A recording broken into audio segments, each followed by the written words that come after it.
potenciales de acción, porque generan potenciales postsinápticos inhibidores, ¿sí? Entonces, cuando veamos neurotransmisores, tenemos que hablar otra vez de este tipo de canales y si también se tiene que hablar acerca de qué tipo de iones traspasa y qué tipo de neurotransmisores tiene afinidad cada receptor, ¿sí? Ahora, va a existir otro tipo de canales que no se activa por neurotransmisores, sino por fosforilación.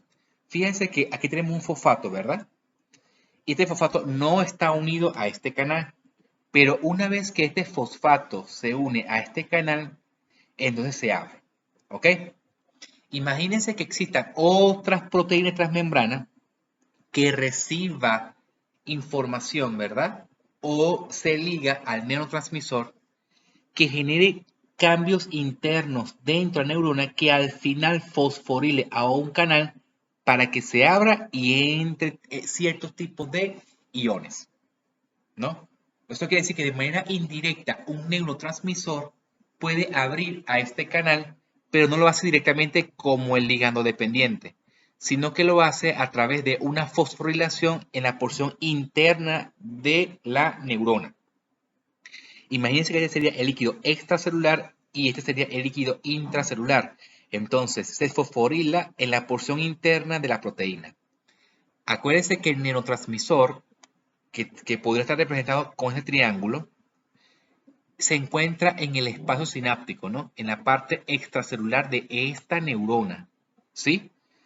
Entonces, si se libera el neurotransmisor en el espacio sináptico, estamos hablando de líquido extracelular que se une en la porción externa de la proteína en forma de canal y que cambia la configuración de estado cerrado a estado abierto. ¿Ok? A diferencia de la fosforilación que se ocurre en la parte interna, en el líquido intracelular. Hay otros canales que se apertura por cambio de voltaje. ¿Ok? Fíjense que había descrito que en las neuronas internamente en el líquido intracelular se encuentran cargas negativas y en el líquido extracelular se encuentran cargas positivas por los diferentes mecanismos que le expliqué, ¿sí? Cuando se habló de potenciales postsinápticos, excitadores e inhibidores y cuando se habló del potencial de acción. Entonces, cuando hay cambio de polaridad que internamente se vuelve positivo y externamente se vuelve negativo, entonces hay apertura del canal.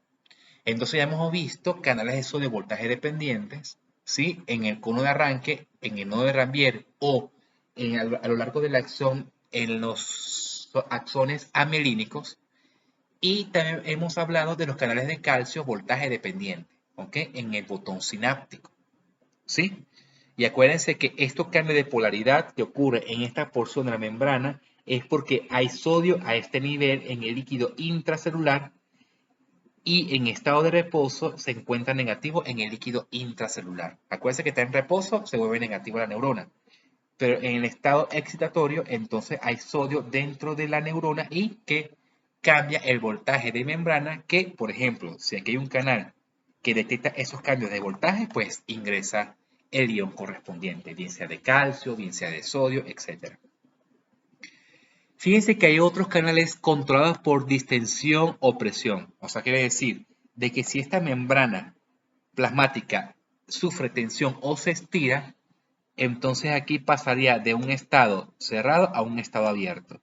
Esto es controlado por el citoesqueleto. Ya hemos visto qué significa el citoesqueleto, que son un conjunto de proteínas específicas para darle forma a las células y que en este caso sería de fijación de este canal en su porción interna en el líquido intracelular con la membrana que ante cambios de presión o de estiramiento de la membrana genera la suave apertura de este canal.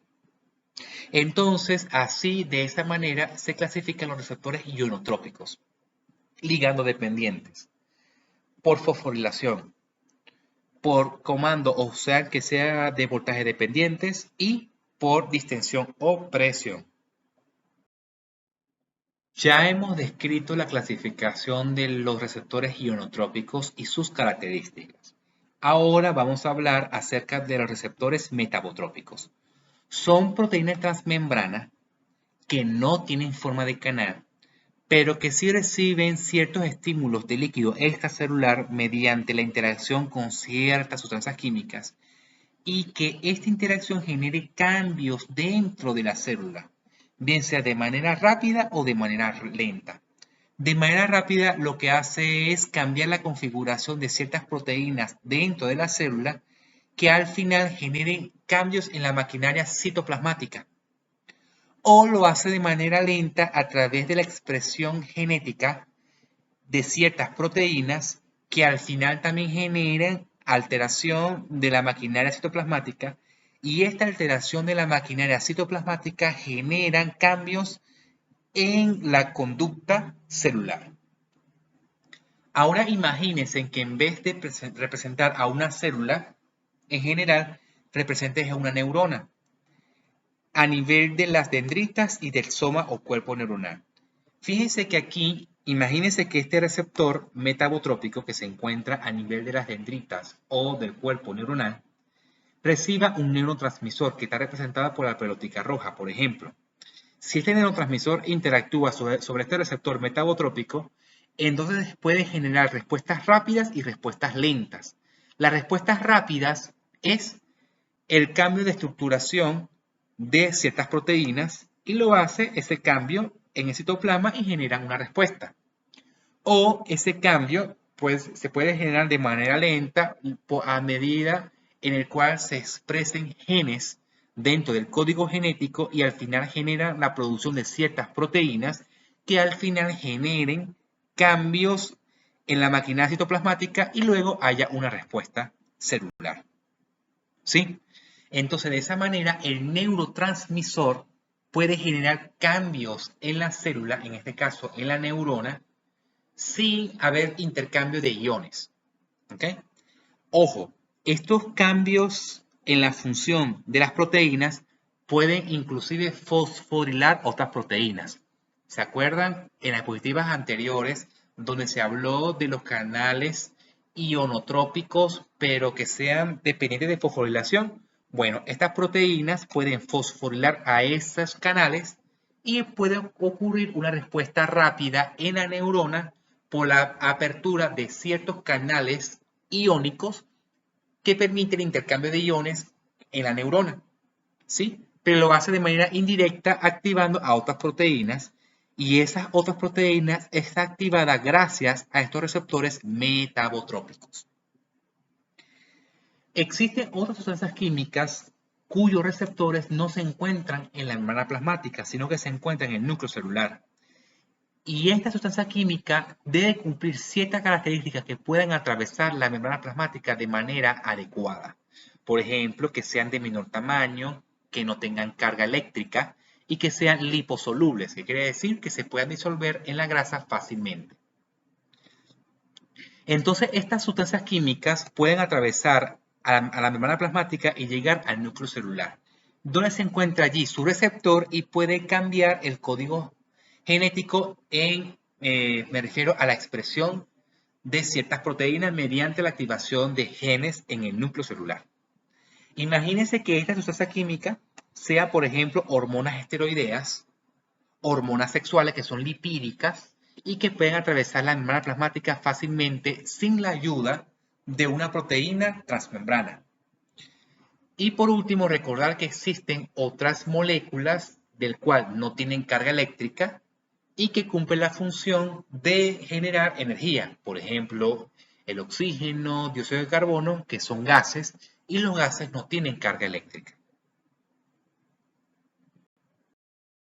En esta diapositiva está representado al receptor metabotrópico, ¿sí? Que es una proteína transmembrana que se encuentra dentro de la membrana celular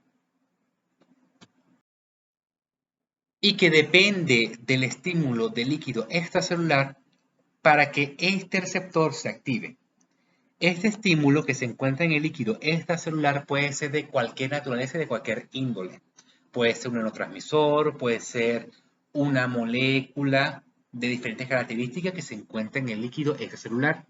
Lo importante es que cada molécula que sirva de señal es lo que va a interactuar con ciertos receptores específicos, ¿sí? para generar respuestas específicas celulares. Ahora bien, cuando interactúa esta señal con su receptor, se va a activar otra proteína que está adherida a su receptor y se llama proteína G.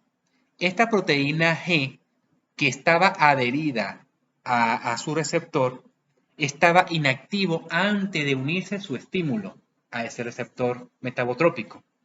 Entonces, cuando llega ese estímulo a su receptor, entonces esta proteína G que se encuentra en el líquido intracelular se activa.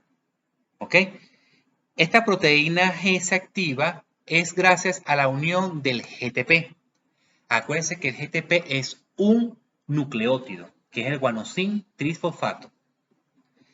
Una vez que se activa esta proteína G, se va a activar a otra proteína que se llama adenilato ciclasa o adenilciclasa, que es otra proteína en transmembrana. Esta adenilciclasa o adenilato ciclasa transforma el ATP, que es un nucleótido, en AMP cíclico, que es otro nucleótido que tiene una estructura cíclica en su interior. Y ese AMP cíclico, que es un nucleótido que va a activar a una proteína que se llama proteinquinasa A. Esa proteinquinasa A lo que hace es agarrar el fosfato y unir a las proteínas para que se puedan activar.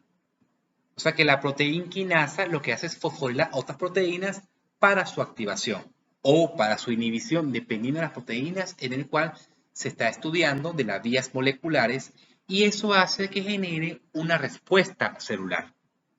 Puede ser de que haya fosforilación de algunas proteínas que se encuentren en el núcleo celular y genere activación del código genético para producción de ciertas proteínas, o que fosforile ciertos canales que se encuentran en la membrana plasmática para el traspaso de iones.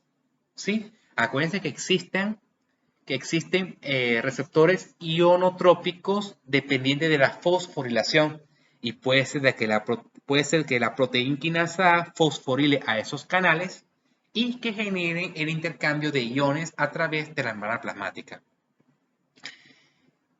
Entonces, imagínense que ella sea una neurona y que él sería el receptor metabotrópico y que este estímulo sería el neurotransmisor.